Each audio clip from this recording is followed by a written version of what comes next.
Assalamu alaikum fam, hope you're doing well. So I'm cooking up some grass-fed beef here. I believe this is tri-tip cut. And this is a sort of beef teriyaki. If I would have added oyster sauce, it would have become beef and broccoli like what you get at a typical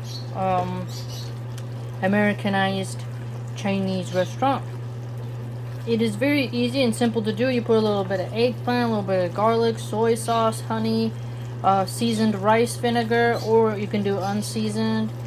I put peanut oil, sesame seeds, so it's going to have that nutty undertone. You add a little water, you add cornstarch, and you condense it down.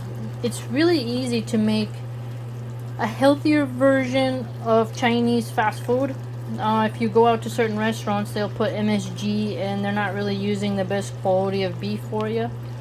And if you have halal beef, you can always make your favorite recipes at home and then you don't have to go out to another place. It's very beneficial. Kids love it. I added a lot of black pepper, not a lot, but black pepper and chili flakes because I want it to be peppery and spicy.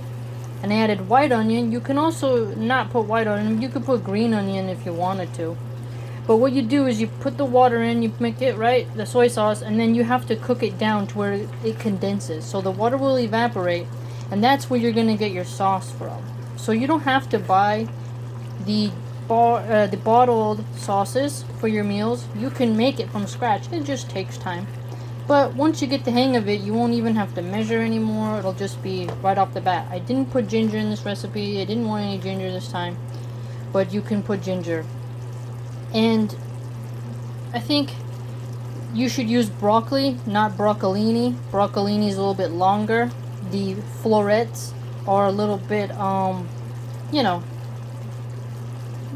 right for a beef and broccoli recipe type of thing. Usually that'd be a side dish to salmon.